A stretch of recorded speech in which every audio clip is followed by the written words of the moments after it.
the City Commission meeting for September 15th, 2020. Let the records show they were missing one commissioner, Vice President Frederick. First item up is the order of business. Are there any changes to the order of business? Mr. President, there are two changes to the order of business.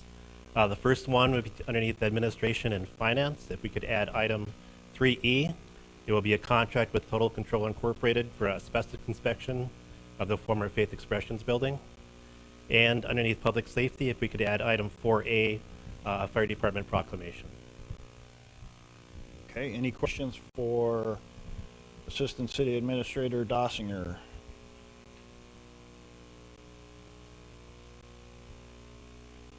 Comments on the amendments? Not, I'd look for a motion. We have a motion to approve the amended agenda Second. with a second. Any further discussion or questions?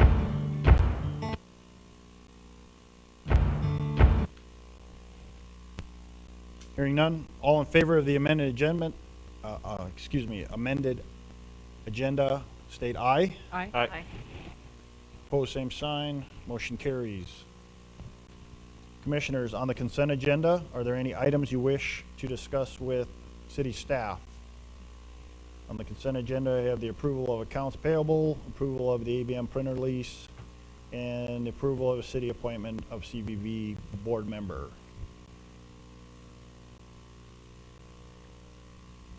Mr. President, move to approve the consent agenda. We have a motion to approve the consent agenda by Commissioner Oderman, I'll second that. second by Commissioner Soboluk. Any further discussion, questions? Hearing none, we'll go ahead and vote. Mr. Oderman? Aye. Mrs. Soboluk? Aye. Ms. Walla? Aye. Chair votes aye. Motion carries.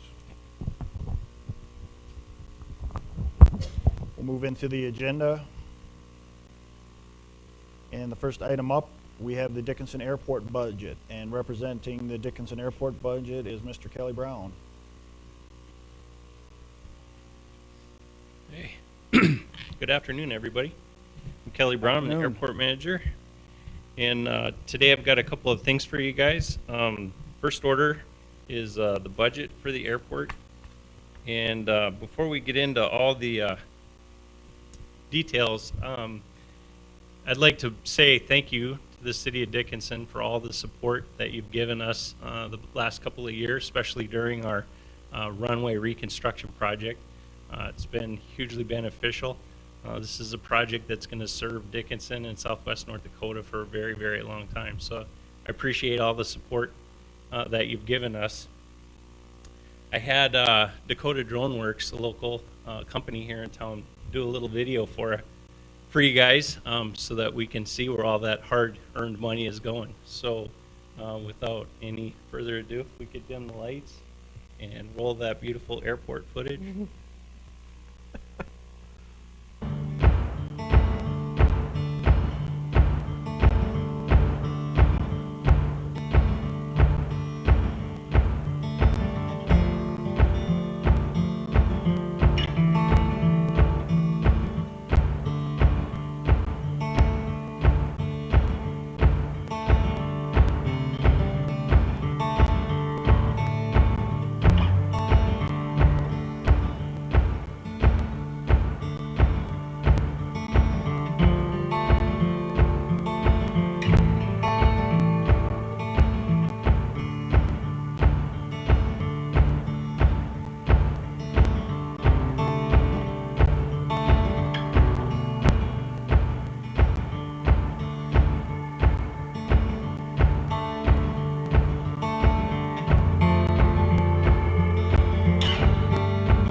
That is pretty impressive.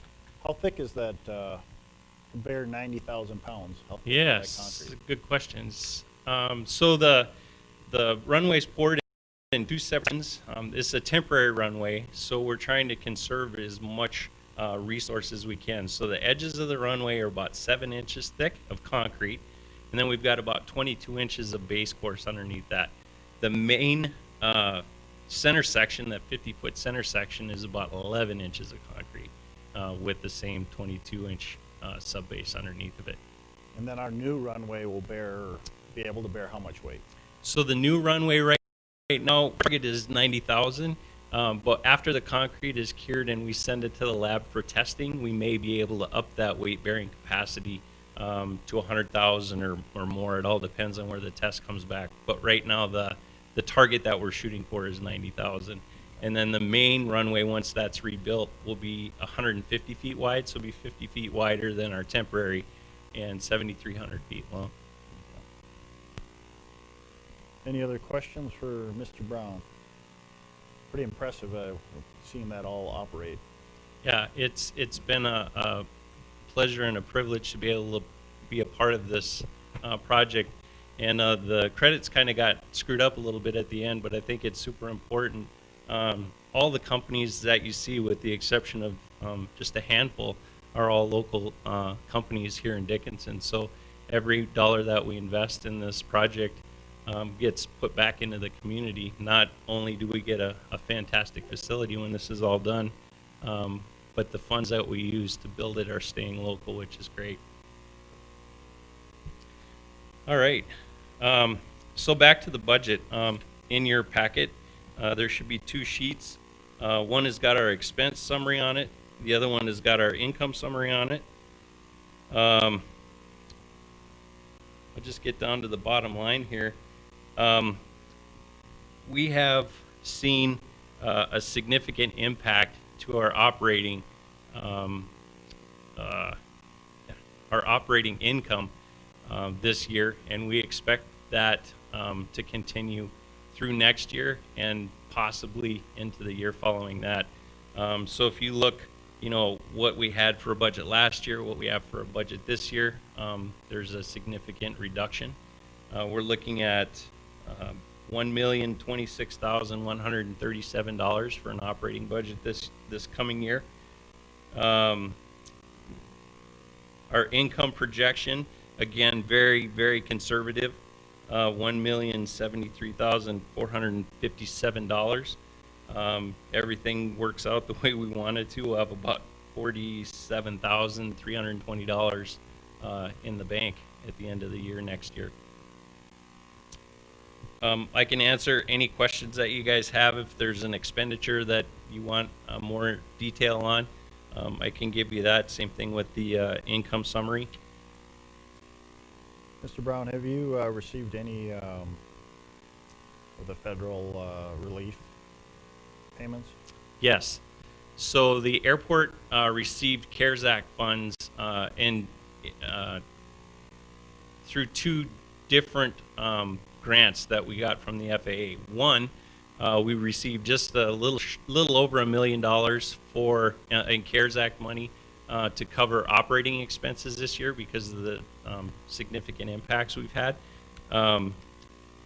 So that those funds are good for 4 years. We have 4 years to expend those funds. It's been a big relief for us, kind of taking some of the pressure off. And then we also received, see if I can find it here, $5,388,889 in CARES Act for next year's project, and that amount is the local share. So we got a grant, discretionary money of $10,798,333 for the runway project next year, and then this additional CARES Act money that we got of almost 5.4 matches our local share. So the 2021 AIP project out at the airport will be covered 100% in federal funds. So we won't have a local match in 2021. Okay. Kind of good for us. Yeah, it's good. Any other questions or comments for Mr. Brown on the airport budget?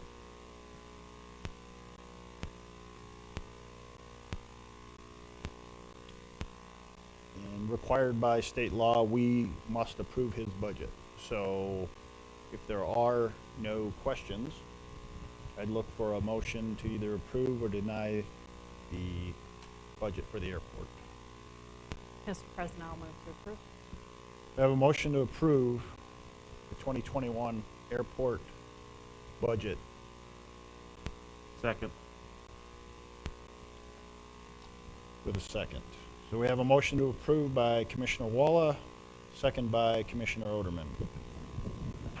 Any further discussion or questions for Mr. Brown? Seeing and hearing none, we'll go ahead and vote. Ms. Walla? Aye. Mr. Oderman? Aye. Mrs. Sobeluk? Aye. Chair votes aye. Motion carries. Thank you, All Mr. right. Brown. Yep. Thank you again for all the support. I really appreciate it. Looking forward to seeing this through to the end. Well, we appreciate all your hard work out there, so Thank you. thank you. Mr. Maury has our monthly financial report.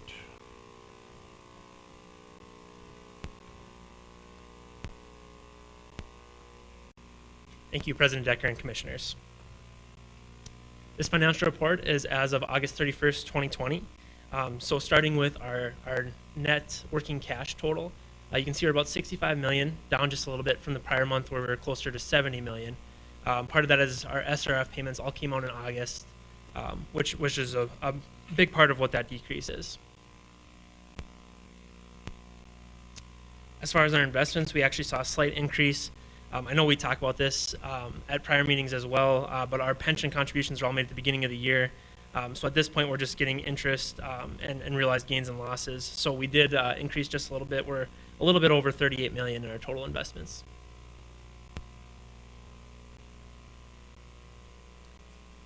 So moving on to our 1% sales tax collections, the red line is 2020, the blue line is 2019. So the August 2020 collection is down, as you can see on that graph, about 238,000. It's about a 31% decrease from August of 2019. Through the first 8 months total, we're down 142,000, which is a 3.5% decrease from the first 8 months of 2019. The 0.5% sales tax, as we always show, this is the exact same slide as you just saw, exactly half. We showed this just to show the public that we record these funds in two separate funds.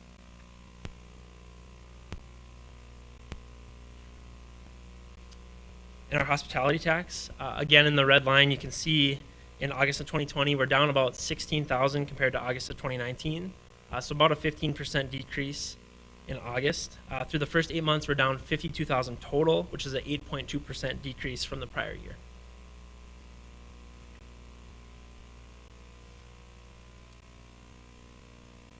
In occupancy tax, we're down about 10,500, a 28% decrease from the prior year.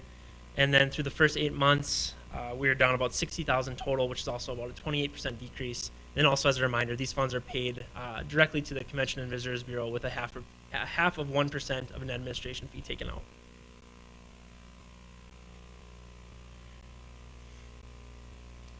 Moving on to our oil impact revenue, you can also see a significant decrease in August 2020 compared to 2019, down about 373,000, so a 33% decrease in August. Through the first 8 months of the year, we're down about 1.4 million, which is a 16.3% decrease from the prior year.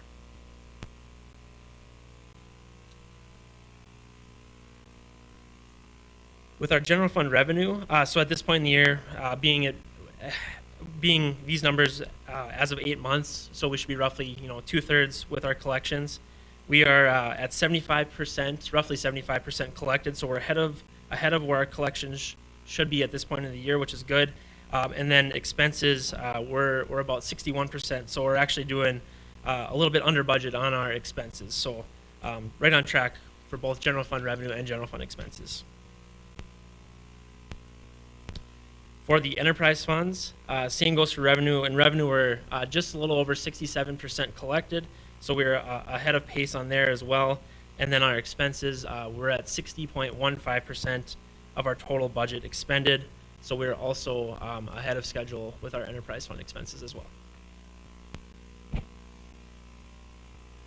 With that, city staff recommends approval, and I'll do my best to answer any questions you might have. Commissioners, any questions for Mr. Maury on the monthly financial report? Now I look for a motion on the financial report. I'll move to approve. We have a motion to approve by Commissioner Sobeluk, Second. second by Commissioner Oderman. Any further questions, comments? Hearing none, we'll vote. Mrs. Sobeluk, Aye. Mr. Oderman, Aye. Ms. Walla. Aye. Chair votes aye, motion carries. Thank you. Thank you. Next item up is our Chapter 2 Code Amendment.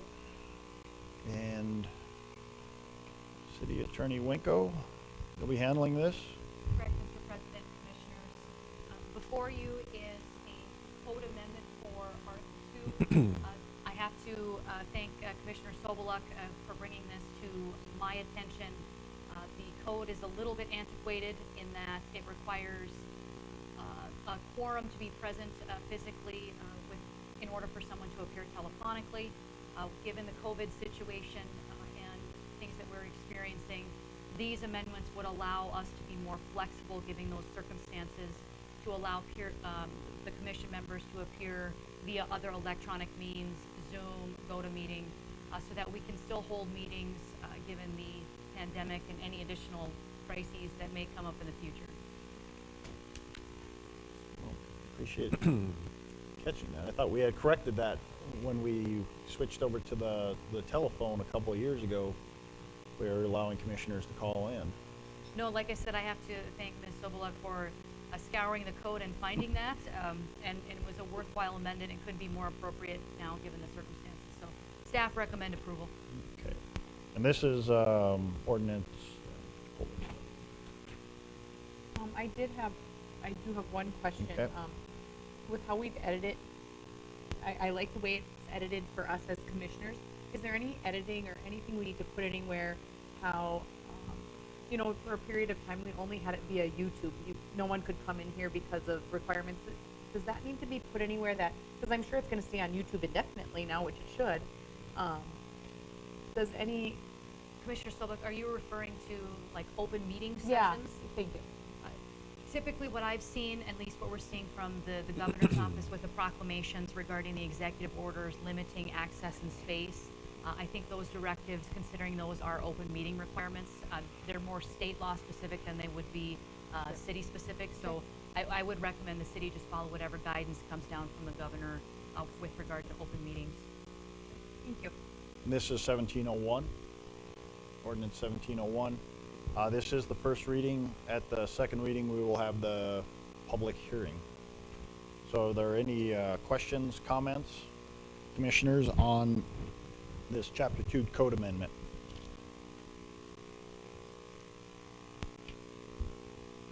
Hearing no questions or comments, I'd look for a motion on 1701.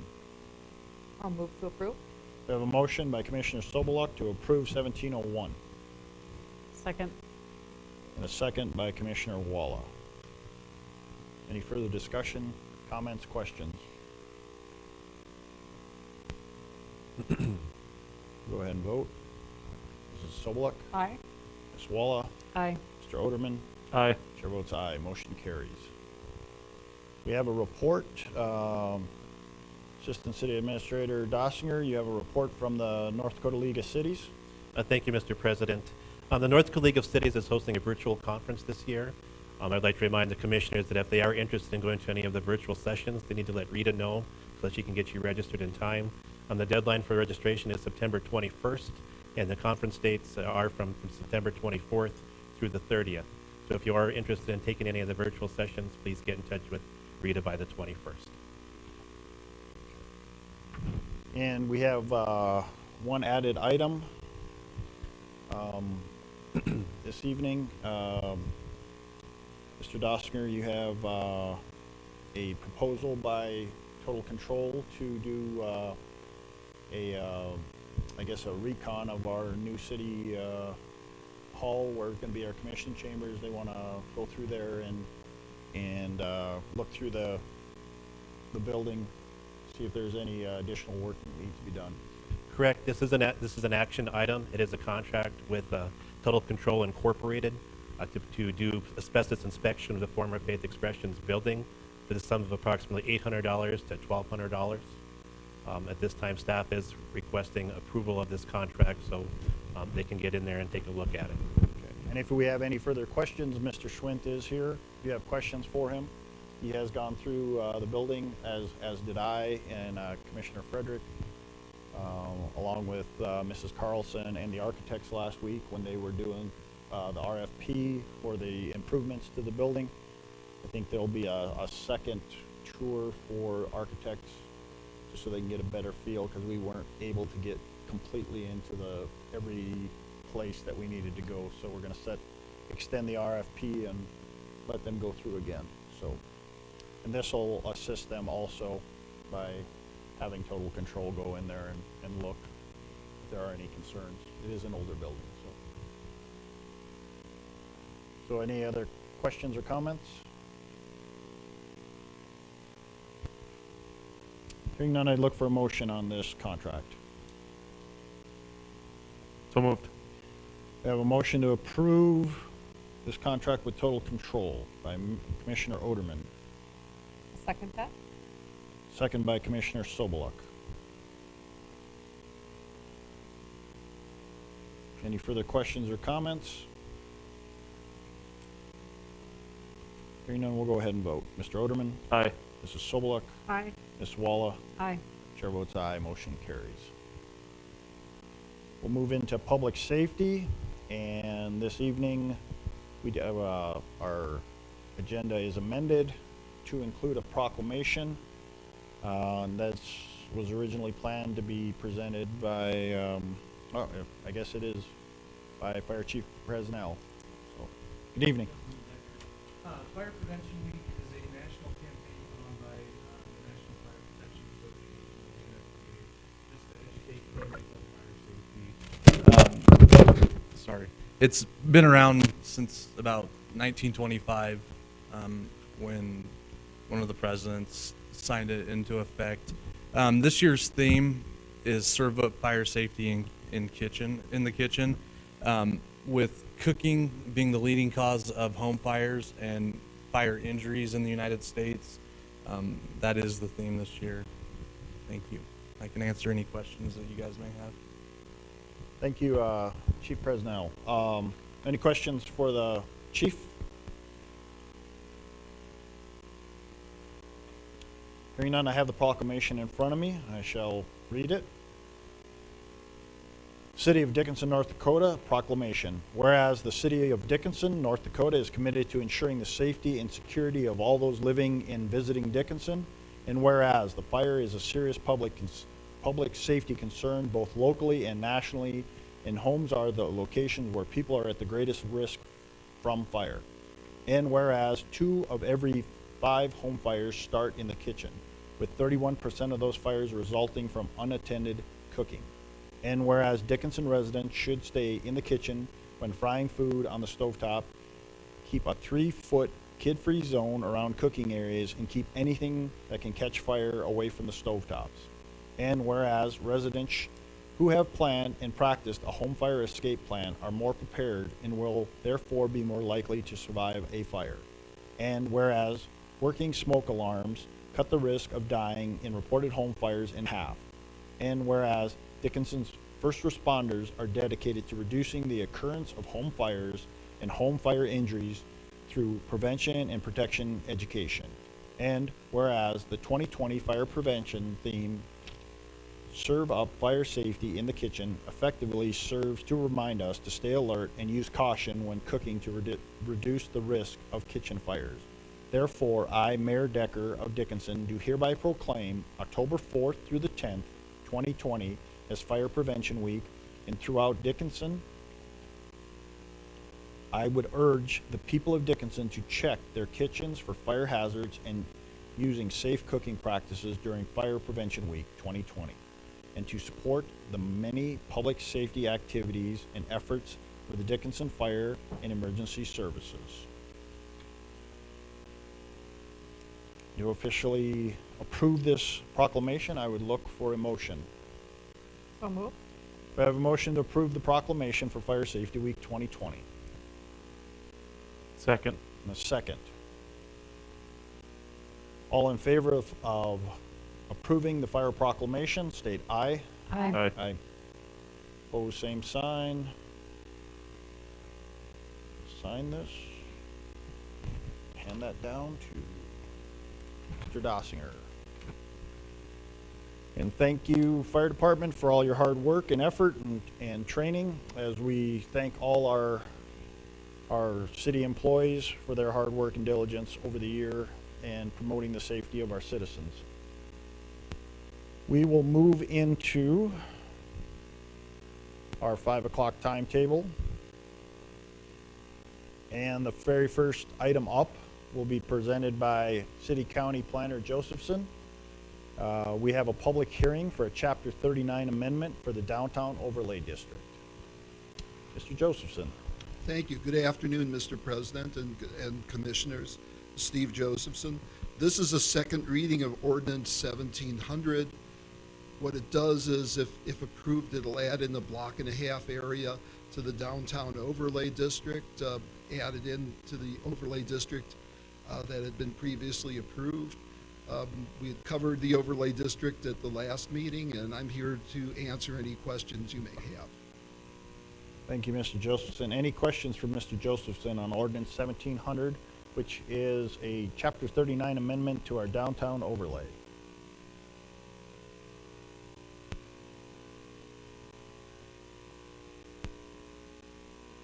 There are no questions. This is a public hearing.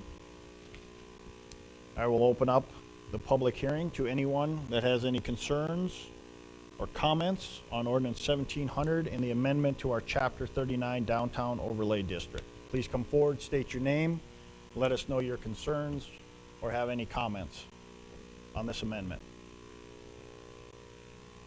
Also, if you are listening online and you wish to call in with any comments or concerns, you may call 701-456-7006.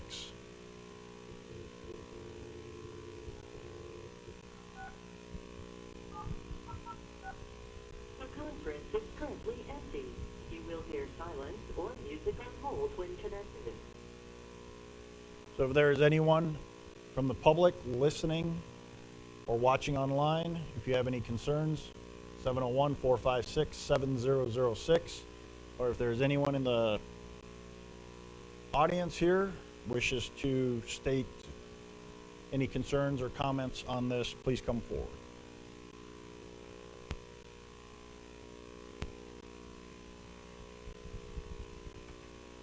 Anyone have any concerns?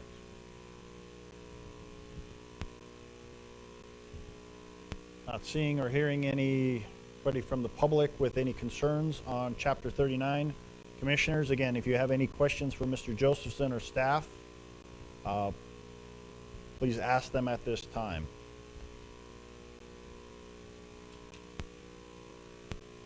If there are no questions, I'd look for a motion on Ordinance 1700. So moved. We have a motion to approve by Commissioner Oderman, Second. second by Commissioner Walla. Any further discussion, comments, or questions? Not hearing any, we'll vote. Mr. Oderman? Aye. Ms. Walla? Aye. Mrs. Sobeluk? Aye. Chair votes aye. Motion carries. Our next item up is also a public hearing, and this is for the 2021 budget. This will be presented by our accountant, Mr. Maury. Good evening. Thank you, President Decker and Commissioners. This ordinance is presented as the first reading and public hearing of the 2021 annual appropriations and tax levy. Included in the appropriations is all general fund departments, contingency and transfers out, as well as special revenue funds, debt service funds, and proprietary funds. The total general fund revenue and expense budget in 2021 is $20,750,873, which is an increase of $397,000 over the prior year. That increase is just under 2% compared to the 2020 budget of $20,353,000. Our tax levy for the city is $5,724,000, which is the same amount requested in 2020. This amount includes 4 mills for both the library and the airport, with an estimated tax of $481,000 for each entity. Due to an estimated taxable value increase for the 2021 budget, we are estimating our total mills to lower from 48.12 to 47.58 to get the $5,724,000 that we have requested in the 2021 budget. City staff is recommending approval of the first reading of the annual appropriation and tax levy for 2021. Thank you, Mr. Maury. Any questions from commissioners on the 2021 budget? This would be ordinance 1702. If there are no questions from commissioners, I will open up the public hearing. If there's anyone from the public has any concerns or questions on our 2021 budget or needs any of the numbers restated, please come forward, state your name, let us know your concerns. If you are watching online, you may call 701-456-7006 and state your concern or questions. Again, this is the 2021 budget for the city of Dickinson.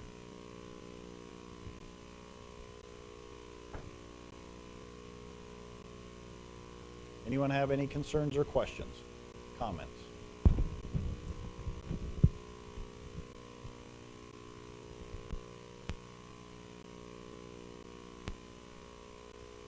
This is the public hearing, so if there are any concerns, please come forward. Seeing no one from the public has any concerns or questions on our 2021 budget, I'll close the public hearing. Commissioners, are there any questions you wish to ask city staff on our 2021 budget?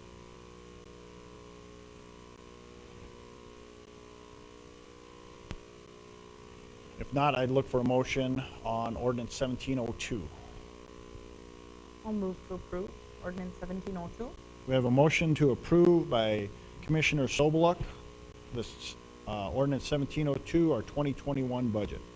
Second. Enthusiastic double second by Commissioner Oderman and Commissioner Walla. So, John can have it. okay. Thank you. You're welcome. Any further questions or comments on ordinance 1702?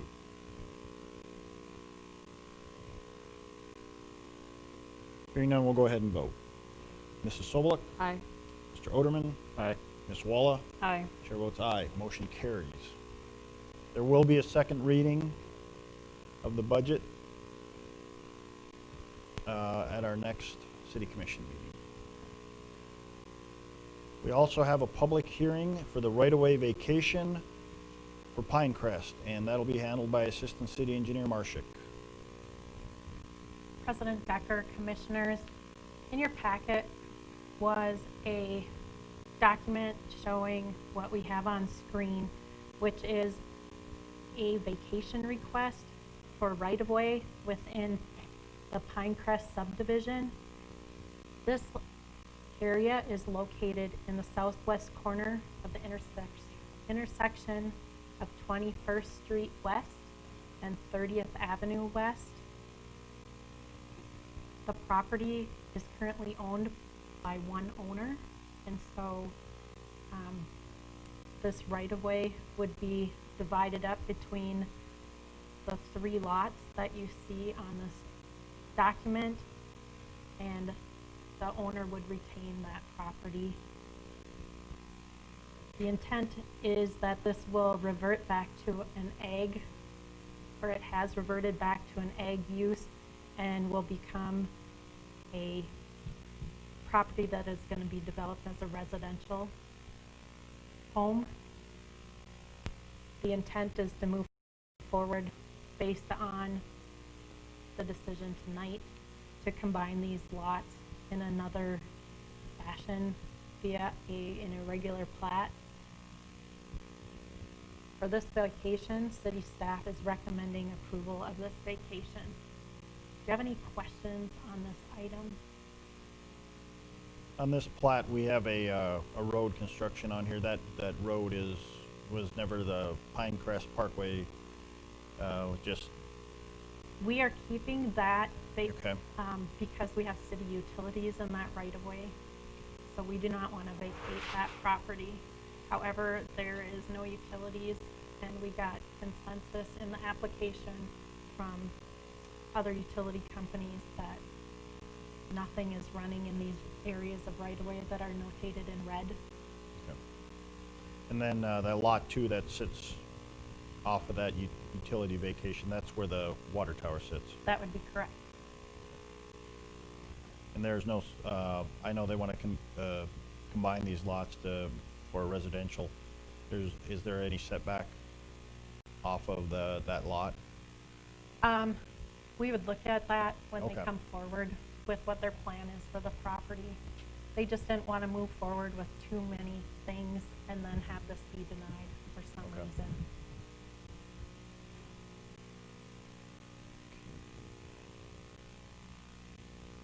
Any questions, commissioners? So think if you there- would approve this right-of-way vacation, then there could be a plat that comes forward in the future that may have a road in a different spot or something else, or That could be possible, but at this time, we would probably see zoning changes first and some other development ideas. But the intent, our understanding is the intent is to build a residential home in this location and just leave it as an ag property.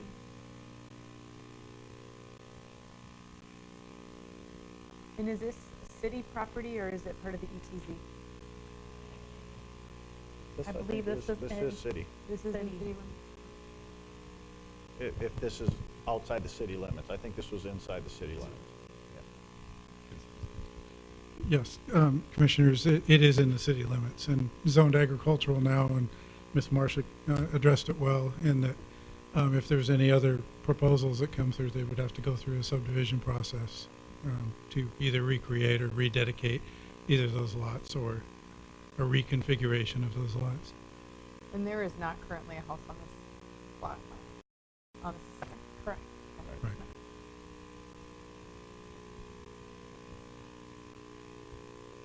Okay, if there are no further questions from commissioners, this is a public hearing. And this is, find it here, resolution 33-2020. -2020. So this is a public hearing. I'll open up the public hearing. If anyone has any concerns, comments on resolution 33-2020, which is a vacation, a utility vacation, please come forward, state your name, let us know your concerns. For the listening public, same item, 701-456-7006. You may call in and voice your concerns. Good evening, President Decker and Commissioners. My name is Barry Baselook. My wife and I have purchased this property in Pinecrest.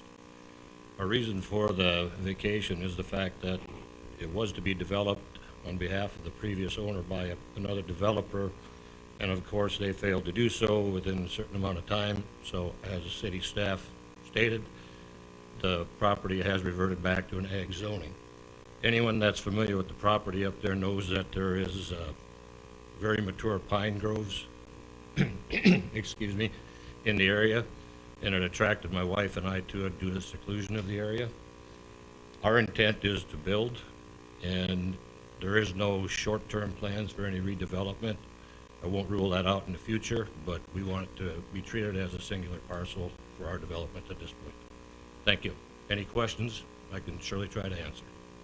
Any questions for Mr. Baselook? Thank you. Anyone else from the public? Concerns or comments on this utility vacation? Just to clarify, President Decker, it would Oh, be a right. vacation, that's right, right-of-way vacation. Thank you for the correction. Again, this is resolution 33-2020. Are there any public concerns on the right-of-way vacation? Seeing and hearing none, close the public hearing. Commissioners, any questions for staff or Mr. Baseflug?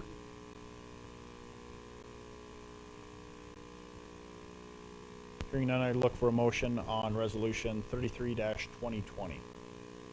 I'll move to approve Resolution 33, 2020. We have a motion to approve by Ms. Walla Second. and a second by Mr. Oderman. Any further questions? Comments? Hearing none, we'll go ahead and vote. Ms. Walla? Aye. Mr. Oderman? Aye. Mrs. Sobeluk? Aye. Chair votes aye. Motion carries. Thank you. This is also the segment of our evening commission meeting. If the public has any concerns or comments that are not on our agenda, I would like you to come forward and voice your comments or your concerns to the city commission.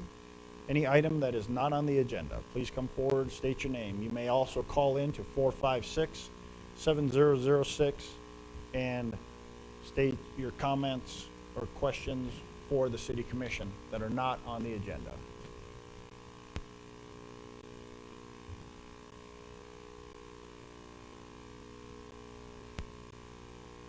Anyone have any concerns or comments on items not appearing on our agenda?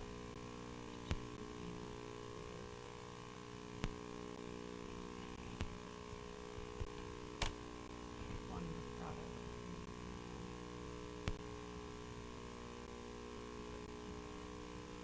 12, 210. Yep. Okay.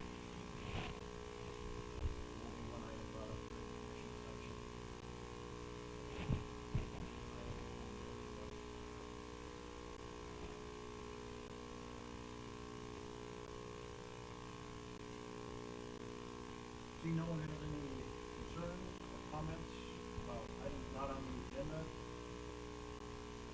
Close that section of our meeting. We will return to left off at fire. Left off at fire. Police this evening. We'll move right into the engineering. We have a 2021 Millen overlay location. Presented by Assistant City Engineer Marshall. President Decker, Commissioners, we have 3 items on tonight's agenda that deal with the 2021 Millen overlay.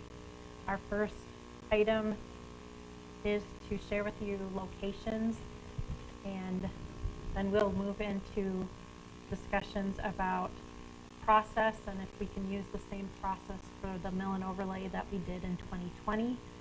And then we would move on to a task order amendment for work to continue forward with this project with KLJ.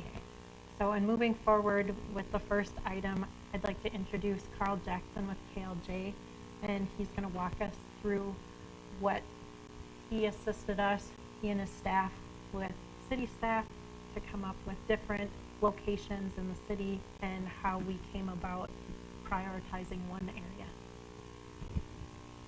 Carl? Okay, thanks, Loretta. Excuse Evening. me. Mayor Decker and Commissioners, so this is just picking up on where we left off at the last commission meeting. This discussion was tabled, and it's just basically a recap of the 2021 Millen Overlay project that we started about a month ago and hope to bid this winter for construction next year. I wanted to also mention that with me is Andrew Krebs, who is our lead project engineer on this current year's Millen Overlay. That's going really well, and will be helping us with next year's project as well. So he might be able to answer any questions you have too. So again, as Loretta mentioned, this is covering items A, B, and then depending on that discussion, it will roll into C altogether. So we'll switch back and forth between a couple of slides here. So a summary of the 2021 Millen Overlay. It's again street maintenance. That's the primary intent, and so it doesn't include utilities. It's primarily surface improvements. So it'll be milling and overlaying pavement really deteriorated. We'll reconstruct the entire pavement section. It also includes curb and gutter and sidewalk, and then ADA ramps, either if they need to be replaced because they're in non-compliance or if they're missing, we'll add ADA ramps. And so that's the general nature of the project. looking at this year's project, and I'm going to switch back and forth between a couple of slides. So there were 6 zones that are, as we indicate on this bullet here, there are 6 zones identified for improvements. Then they've been vetted by city staff and our team. There are 2 maps in your packet. This one, I think, shows the zones a little more clearly. So you can see where the 6 zones were identified. Zone 1 in the upper left corner there. See my pointer here. Zone 1 is the one we ended up settling in on as the recommended zone. The process basically was to find the right project that could be contiguous but also fit within the city's $3.5 million budget. And so what we did is we looked at the pavement condition based on the report that was done a couple of years ago. We also wanted to validate the pavement condition within these zones, and so we did our own ground survey and basically drove every street and did a preliminary, kind of a cursory assessment of the pavement condition in making sure that these zones make sense and that they truly need pavement maintenance. And so after that process, you know, zones 5 and 6 actually have some pretty rough pavement down here in the lower part of your screen.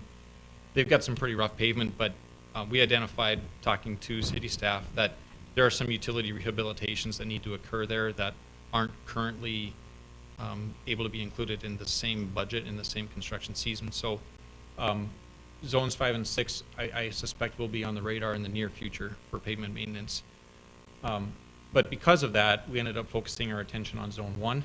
Again, it's a combination of the continuity of the streets, the pavement condition, and then trying to find the right mix of roads that met the city's budget for this year. And so we identified zone 1 as the recommended area for next year's mill and overlay project. I just wanted to mention too, last commission meeting, Tweeton Place was brought up. And so what we did in KLJ's task order, that's item C, is we included an evaluation of Tweeton to just try to figure out some options for you to fix some drainage concerns in that cul-de-sac. And so if after that evaluation it's decided that Tweeton does need to be a priority, it's not too late to add that into this project.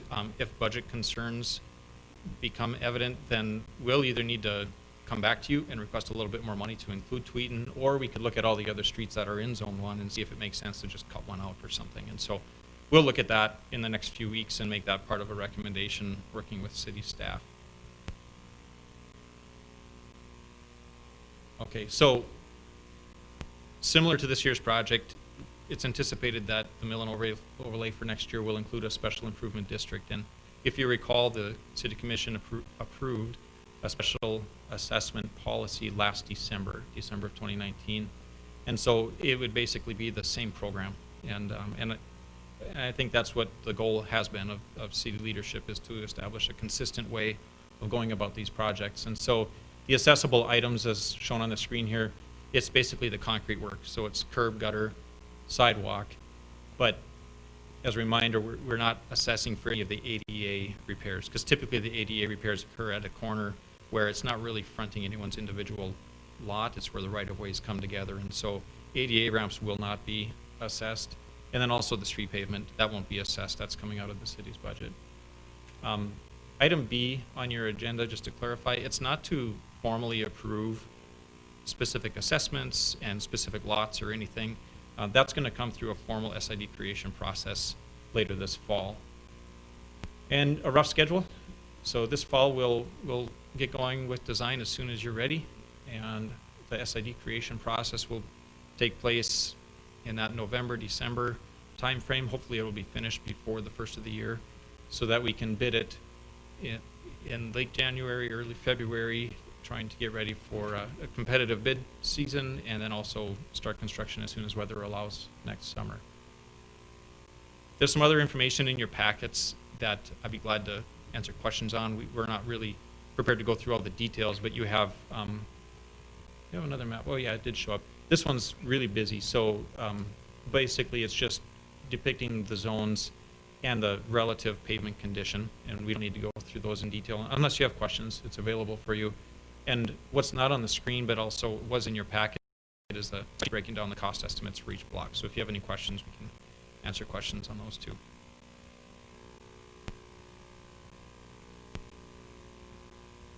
Thank you, Carl. At this time, if you have any questions about location, city staff would like to recommend moving forward towards working in our Area 1. And it is,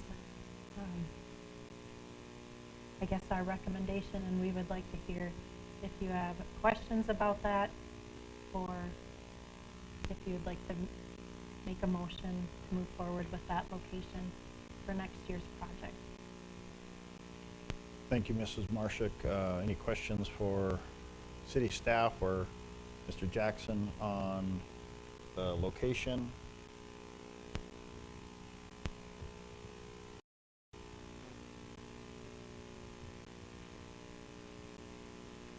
Hearing no questions, I'd look for a motion on the 2021 Mill and Overlay Special Improvement District.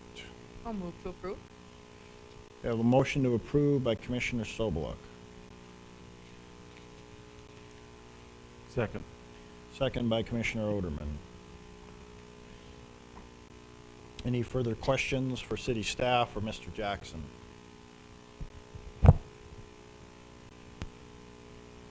Hearing none, we'll go ahead and vote. Mrs. Sobeluk. Aye. Mr. Oderman. Aye. Ms. Walla. Aye. Chair votes aye. Motion carries. Next item up is the 2021 Mill and Overlay Task Order Amendment with KLJ. And this will be handled by Assistant City Engineer Marshak. President Decker, Commissioners, I just want to clarify before we move forward, if Ms. Winko can speak to if we need two separate motions for the locations and utilizing that special improvement district policy to move forward, or if that one motion would take care of both of those items. To answer Ms. Marshak's question, I would recommend, considering there are two substantively different issues, that the commission make two different motions.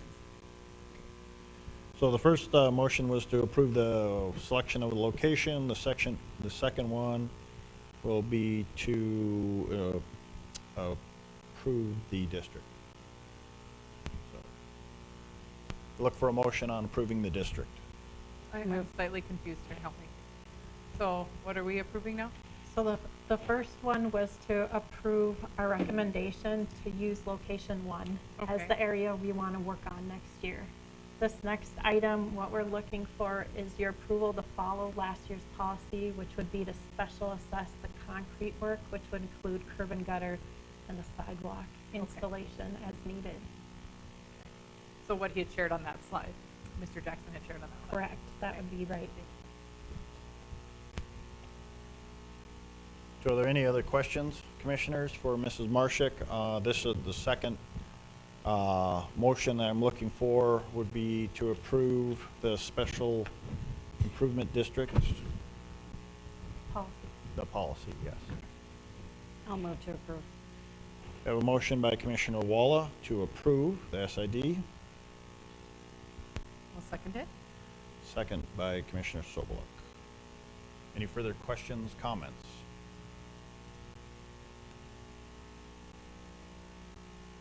Hearing none, we'll go ahead and vote. Ms. Walla? Aye. Mrs. Sobeluk? Aye. Mr. Oderman? Aye. Chair votes aye. Motion carries. We have Task Order 2004-01117, which is for professional services from KLJ on the Dickinson 2021 Mill and Overlay. Mrs. Marshak? President Decker, Commissioners, this is the task order amendment that Mr. Jackson referred to. This would cover professional services consisting of preliminary and final engineering, design, bidding, and creation of the special assessment district. This amendment is a not to exceed amount of $157,000, $57,500. City engineering staff recommends approval of this task order amendment. Do you have any questions about the task order amendment that was enclosed in your packets that I could help you with? Thank you, Mrs. Marshak. Any questions for city staff on this task order?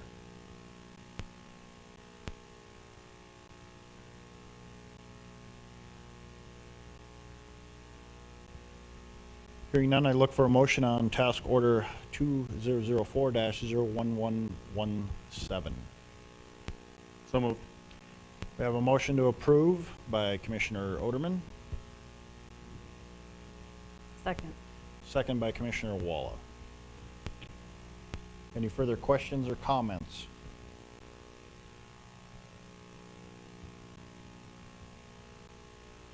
Hearing none, we'll vote. Mr. Oderman. Aye. Ms. Walla. Aye. Mrs. Sobeluk. Aye. Chair votes aye. Motion carries. Thank you. Our next item on the agenda is the Marquee Properties. Assistant City Engineer Marshik, you'll be handling both items here, 1 and 2, a development agreement and a multi-party funding agreement. Thank you, President Decker, Commissioners. The first item brought before you and included in your packet is a development agreement for Marquee Property. This agreement has been discussed and worked on for quite a while with city staff, and this is for development of infill in Country Oaks Estates Second Edition. So the lots 1, 3, 4A, and 4C of Block 1, and lots 4A, 5A, 5B, and 6 of Block 3 of that addition are adjacent to an undeveloped portion of Country Oak Drive. So the applicant is looking to work with the city on finishing the development of this right-of-way so that they could move forward with residential development along that roadway. Do you have, so city staff is recommending approval of the development agreement with Marquee Property. Do you have any questions for me as far as that development agreement? Thank you, Mrs. Marshik. Any questions for Mrs. Marshik?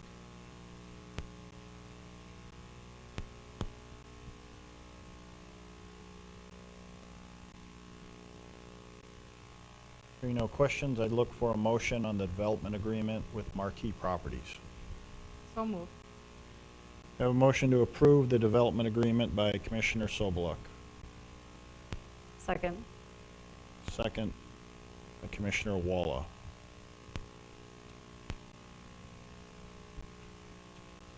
Any further questions, comments? Hearing none, we'll go ahead and vote. Mrs. Sobeluk? Aye. Ms. Walla? Aye. Mr. Oderman? Aye. Chair votes aye. Motion carries. The second part is a multi-party funding agreement. Mrs. Marshik? That's correct.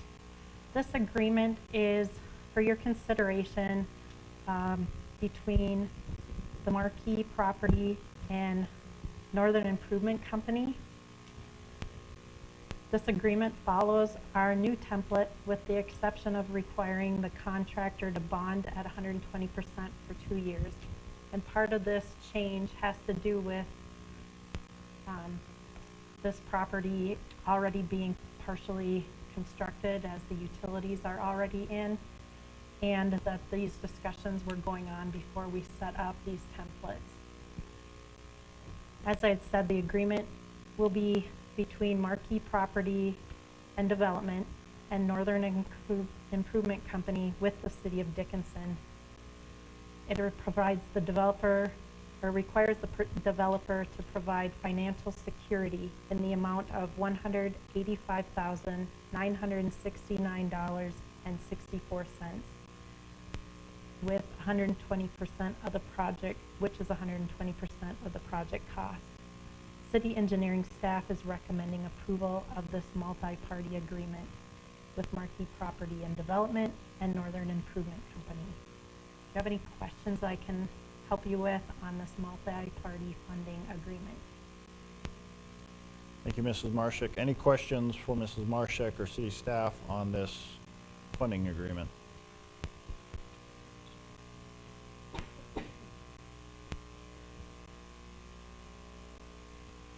Hearing no questions or comments, I'd look for a motion on the funding agreement. Move to approve. We have a motion to approve by Commissioner Second. second by Commissioner Walla. Any further questions or comments?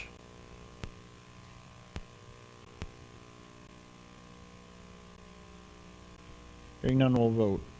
Mr. Oderman? Aye. Ms. Walla? Aye. Mrs. Sobeluk? Aye. Chair votes aye. Motion carries. Thank you. Next item up is we have a bid from Berger Electric for our feed point at new City Hall. Mrs. Marshak, you'll be handling this? That is correct, President Decker, Commissioners.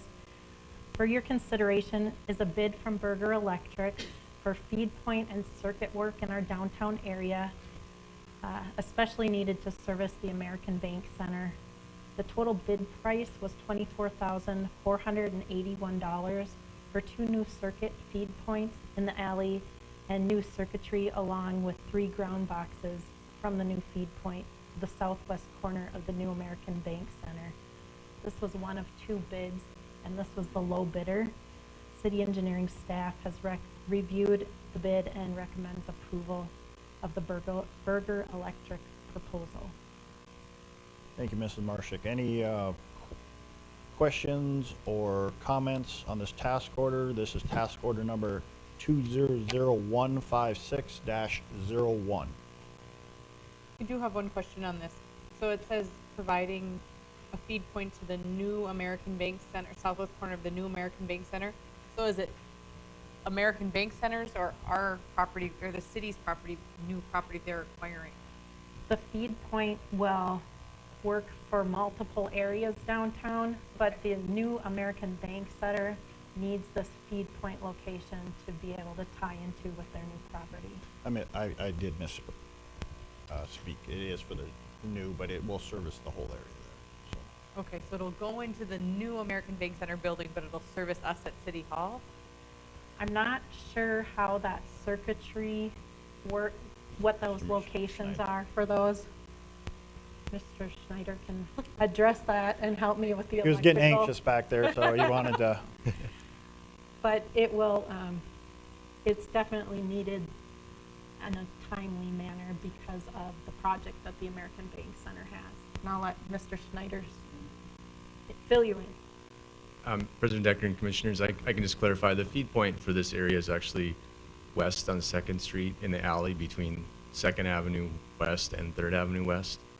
And so that's why the power needs to come from over there for this whole entire area. It's basically from 2nd Street up to 3rd Street, 3rd Avenue, all the way over to the alley on the east side of American's new site. So it's that whole entire area this feed point will feed when eventually we put up all new decorative lighting in this entire circuit area. But right now it's just to get power to those street lights that they're installing. Does that help? It does. The streetlights part, I missed out on the first go around, so yeah, that helps a lot. Thank you.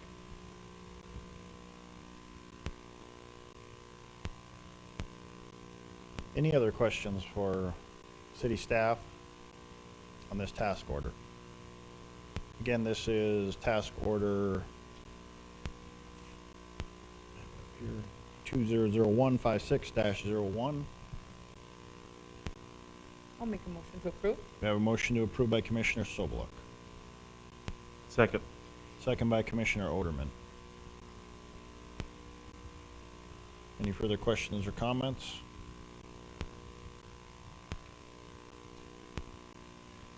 Hearing none, we'll go ahead and vote. Mrs. Sobeluk? Aye. Mr. Oderman? Aye. Ms. Walla? Chair votes aye. Motion carries.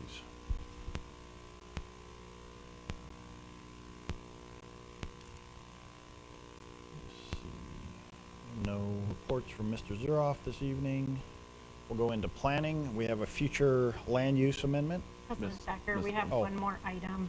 It's a task order with Highlands Engineering. Oh, Item F. thank you, thank you. I jumped right over the task order. I know I'm talking a lot this evening, but Yeah. one more. I And one promise. more. So President Decker, Commissioners, this is a task order for Highlands Engineering for the 4th Avenue East scoping project. This task order is for professional services consisting of surveying, field investigation, and engineering analysis of 4th Avenue East, from 21st Street East to 26th Street East. I believe there was a typo in the memo. So the correct street is 26th.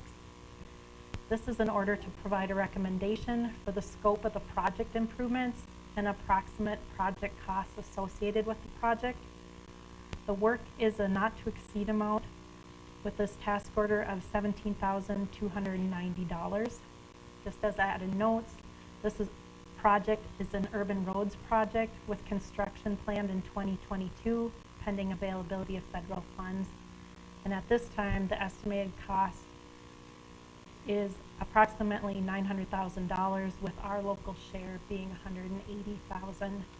City engineering staff is recommending approval of the task order with Highlands Engineering.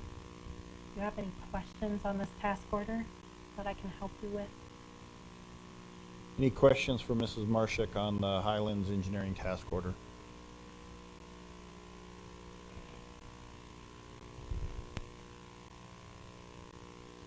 Hearing no questions, I look for a motion on this task order.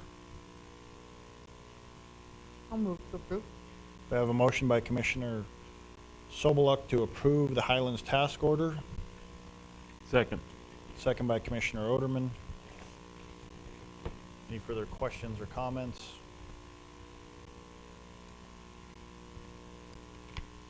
Hearing none, we'll go ahead and vote.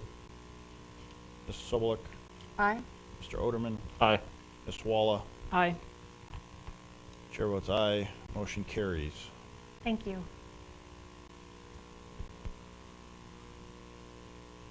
Now we'll go on to planning. And we have a Flume amendment. Planning Director Hadley. Yes, thank you, Mr. President and Commissioners. This would be first reading of Ordinance 1703, and it's to consider approval of future land use amendment from commercial to residential for portions of lots 1 through 7, Block 5, Pinecrest First Edition, as depicted in the application. The Planning Commission heard this item on August 19th, 2020, and recommended approval. Staff would also recommend approval of this. It also coincides with the next item, which allows that application to move forward. It's kind of a chain of applications that allow each other to happen. As you can see on the slide, this area is the area we're talking about, where we're looking to do the new residential portion of Pinecrest development.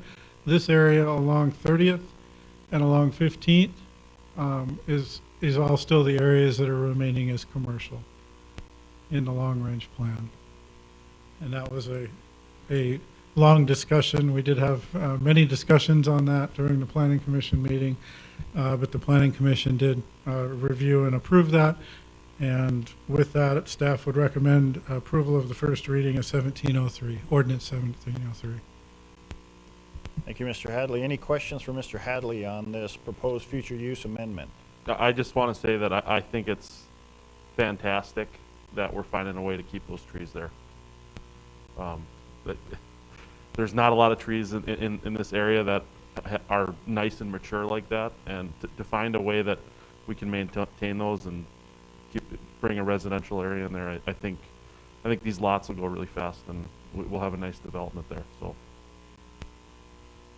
Thank you, Commissioner. I think the applicant, has taken good strides to try to do that and try to preserve that, and they see that need as well. Any other questions or comments? This is Ordinance 1703. And this is a future land use amendment. It'll be the first reading. Second reading and public hearing will happen our next meeting. So if there are no further questions, Mr. Hadley, I'd look for a motion on 1703. I'll move to approve. We have a motion to approve by Commissioner Sobeluk. Second. Second by Commissioner Walla. Any further questions, comments? Hearing none, we'll vote. Mrs. Sobeluk, Ms. Walla, Aye. Mr. Oderman. Aye. Chair votes aye, motion carries. Next item up is a planned unit development, a PUD for Pinecrest First Edition, and this will be Ordinance 1704. Thank you, Mr. President. Yes, this would be the first reading of the PUD designated for this same area that we just got done talking about, the future land use amendment to. It allows this PUD, once again, you can see this is the area that we were just looking at for the amended area. The larger lot proposed residential area. The commercial area would be over here. Commercial is down here as well. If we look at the,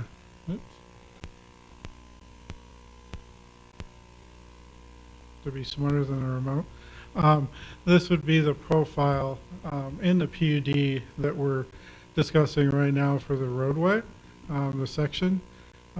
Just to clarify, where the Planning Commission reviewed and approved this, it would be a sidewalk on the inside, a planter strip with lighting and trees, a 36-foot wide roadway curb to curb, and then a sidewalk in this particular area. This needs to be updated, and I think the applicant has updated that for a meeting tomorrow. 5-foot sidewalk adjacent to curb, and then a 5-foot green area adjacent to that on the outside. So if we're looking at where that is, here's the road, so there would be a sidewalk adjacent to all the way around. The outside, there would be our typical planter space, curb, planter space, and sidewalk on the inside of this development. Once again, the Planning Commission heard this item on August 19th, and neither one of these had any public testimony at that time. This would be the first reading of 1704, as the mayor said. Staff would recommend approval of the first reading. Thank you, Mr. Hadley. Any questions for Mr. Hadley on this planned unit development? This would be ordinance 1704. I know there was talk in that meeting about this being just one-sided parking, and that's kind of what that street depicted. Was that still the plan, or is that, has that been edited? It is. That's a discussion item that I think the developer may want to still consider tomorrow morning at my Planning Commission meeting. The actual plat for Pinecrest we'll be going through, and that will be part of the discussion there, because this will lead to a development agreement similar to what Ms. Marshak just proposed for that other development. So we'll have an agreement in place and conditions on that plat that also show that. So I think right now the initial proposal was to not have parking there, to free up the area so it would be freed up for emergency services.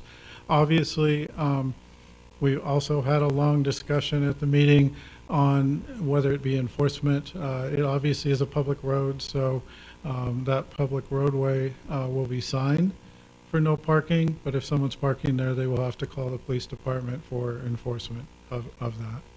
So it wouldn't be a private homeowners association doing that. Did that answer your question, I hope?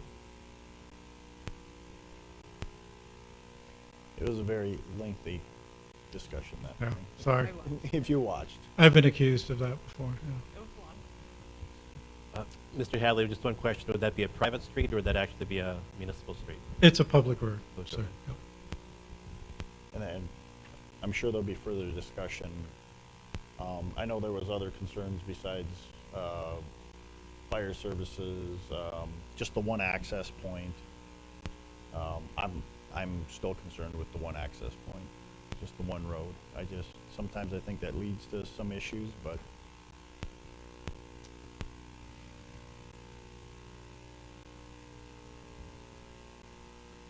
okay, any other questions or comments for Mr. Hadley on this PUD? Once again, this is ordinance 1704. It is a planned unit development for Pinecrest First Edition. There are no... And this is just, they still have further planning from this. This is not the final plan that we'll be approving of this, correct? Right. This planned unit development is just an overlay of this area that just allows them to have these different uses mixed together.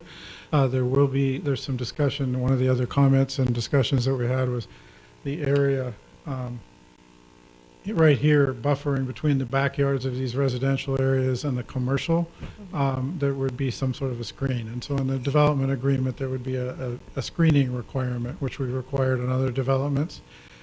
This area to the south has a row of trees, so I'm not sure if the planning commission will look to have an additional screen, but it's a pretty good screen at this point, as long, we do have a condition in the PUD itself to maintain those tree rows and replace them as they die off as whatever. So it actually becomes part of that development, and it's conditioned that as one dies, they will have to replace it and care for those as part of the development. And that would be a private homeowners association that would actually do that.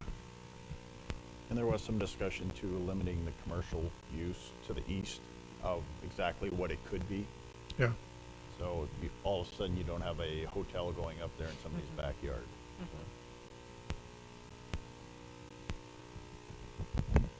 Okay, any other comments or questions? Yeah, I do have a question. How do they get to that? You know, because I did hear that they weren't wanting turns off of 30th. So those commercial lots along 30th there, how do you get on and off?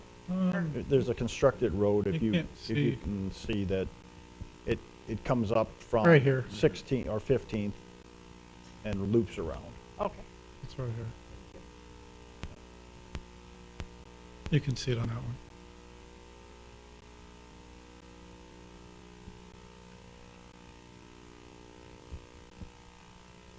Any other comments, questions? Now I look for a motion on 1704. Move to approve. We have a motion by Commissioner Oderman to approve, I'll second it. second by Commissioner Sobeluk.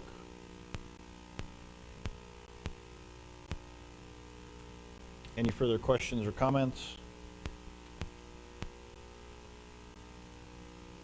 Hearing none, we'll go ahead and vote. Mr. Oderman? Aye. Mrs. Sobeluk? Aye. Ms. Walla? Aye. Chair votes aye. Motion carries. Thank Thank you, you. Mr. Hadley. Next item up, we have commission minutes, or the commission part of the agenda. Commissioner Walla, I did not receive that email yet. So I guess if it is something that needs to be brought to attention, if you could.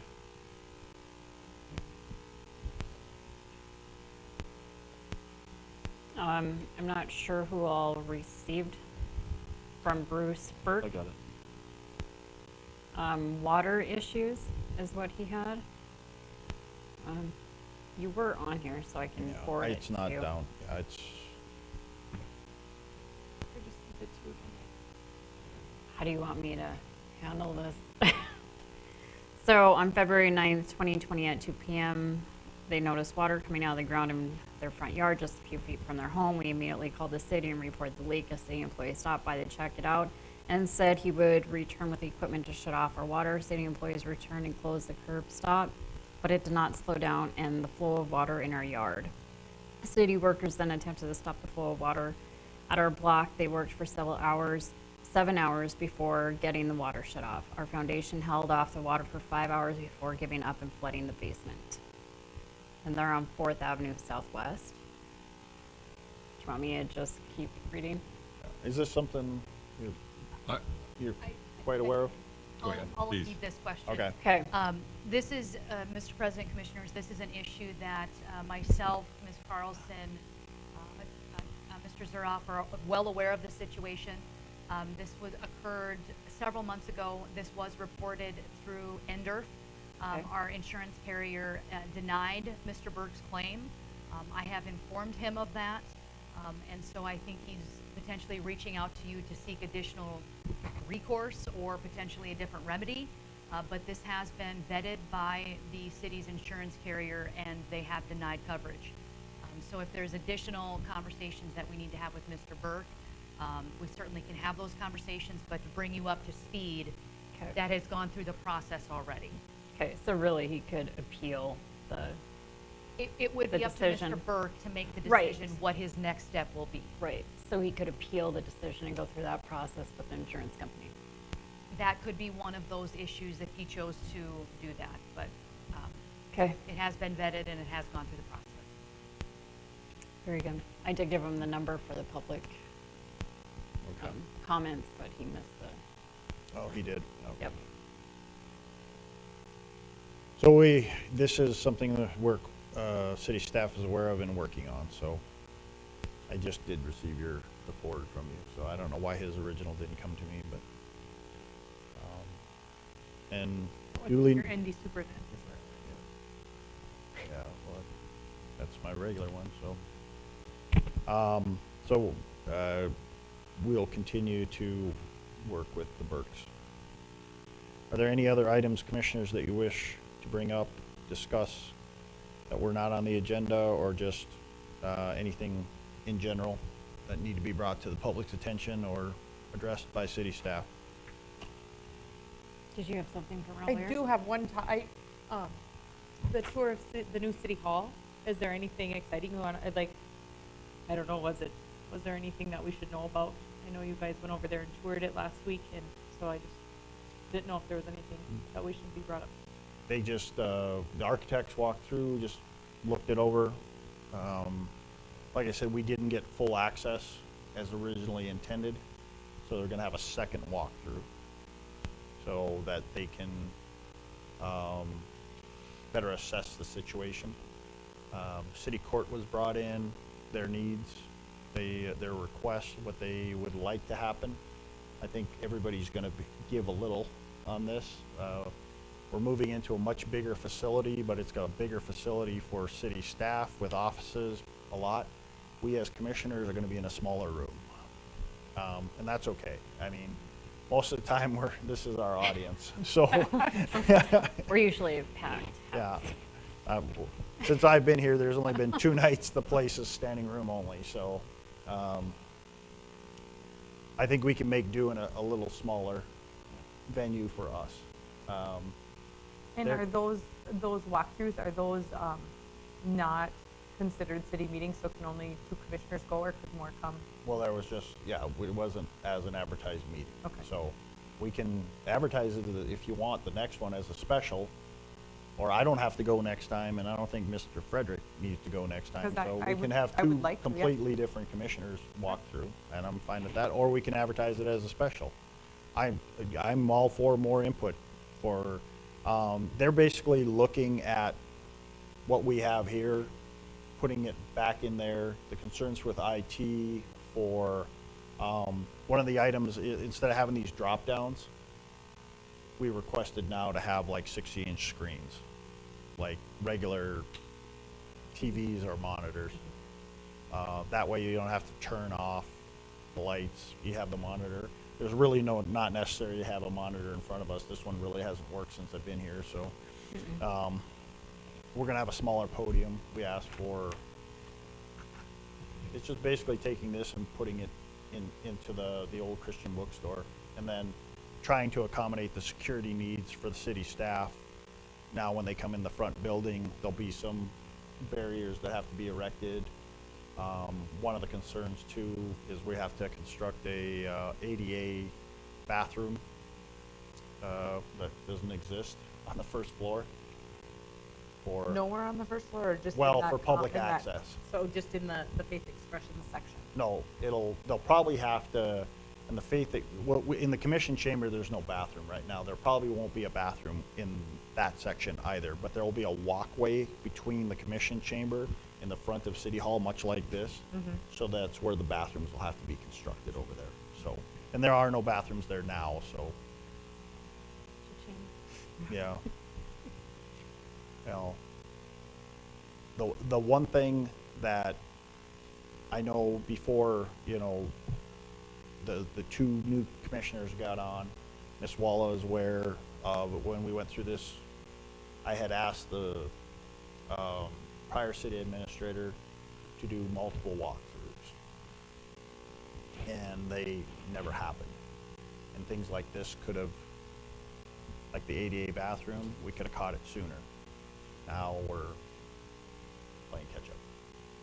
So might put us back a little bit, to do that, but we're gonna do it right the first time when we go in there, so. So we're trying to involve as much city staff.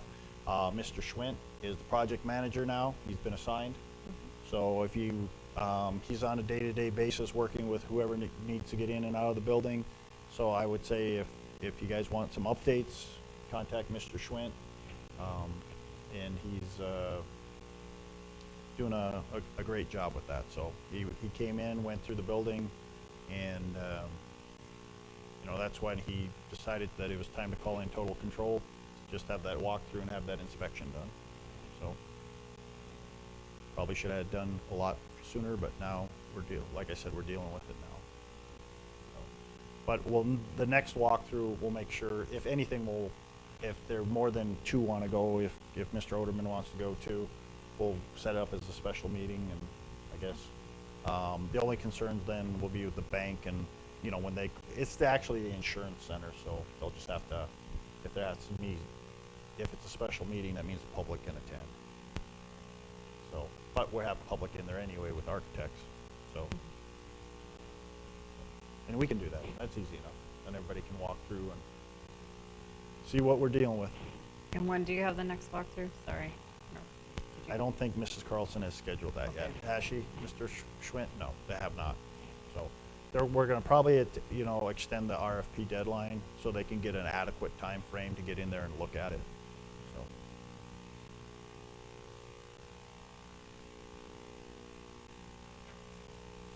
Anything else? Commissioners, this is your time. I know Nikki had shared with me, and I've heard from some other city entities that there are businesses in the city wondering if we're going to take any stances or do anything with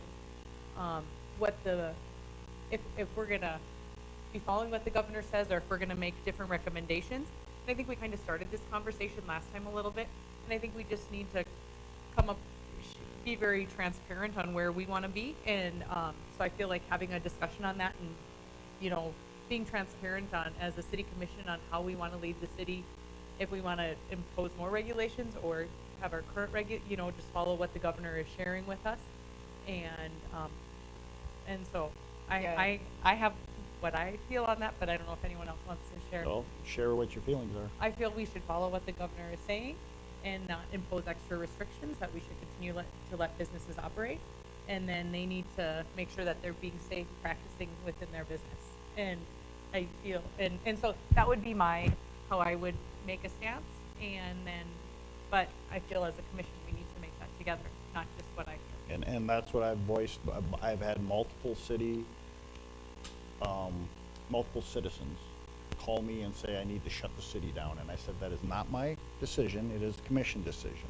Mm-hmm. And right now, everything the governor's putting out is just recommendations. There are no mandates, and I think what you just said is appropriate. And I've been telling business owners, take your own protective measures. Protect your staff to make sure that you can keep your businesses open. If you want to restrict access, you can restrict, you're a private entity. You can do what you want, and if people are upset with that, then they won't patronize you. But you know, Walmart's required masks for the last 2 months, and I don't see any less traffic at Walmart. I just had a couple of small businesses that were Right. concerned if we were going to do anything, and I'm like, we haven't talked about doing anything. I go, kind of, they're tall, and people are responsible for their own risks they take. Right. I am personally against mandating anything, and I know the hardest thing, and what a lot of people don't understand, is if you mandate something, that you have to enforce it. Chief Dossinger and I have had this discussion. That is something that we don't have the manpower to constantly police every business in town to see if they're adhering to any kind of mandate. Nor do I think we want to. I mean, I personally don't want to. I think it is up to the business owners to protect their employees. We don't have the time or the money to deal with possible legal ramifications of that as well. Right. So I would be with Commissioner Sobeluk and everybody else in not supporting a mandate Leave it up to personal choice, personal decisions. I'm wearing a mask tonight, but that's because I want to finish the football season.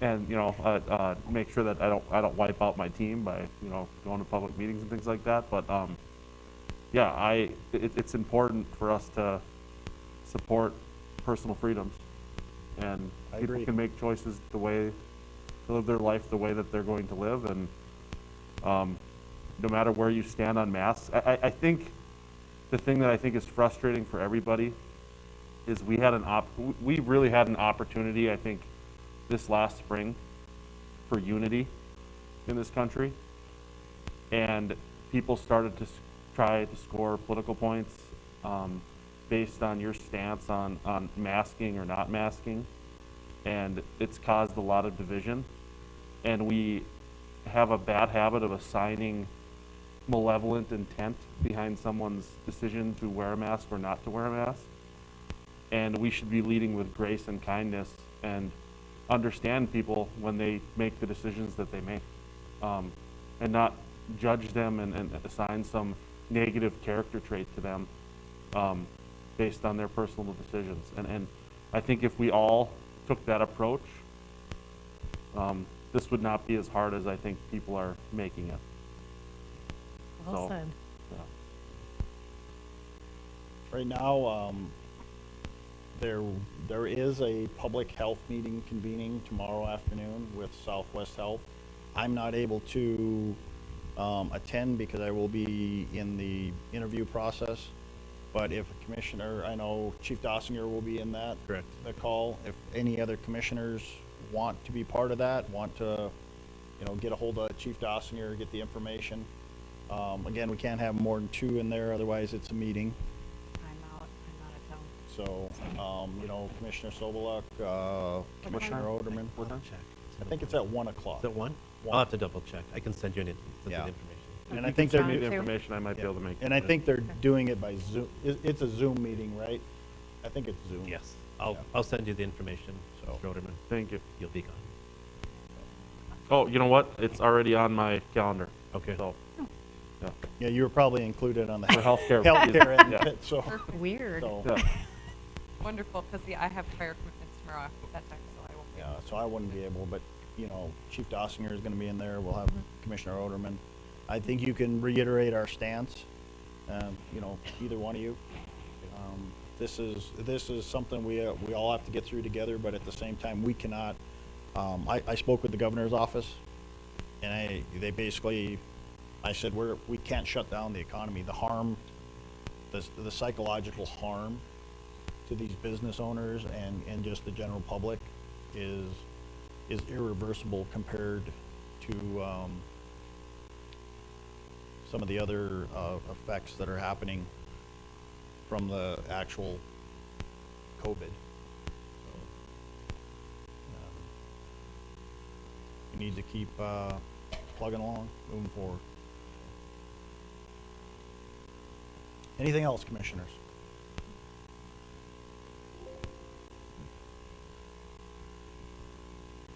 Hearing nothing else, I'd look for a motion to adjourn. So moved. We have a motion. We are adjourned.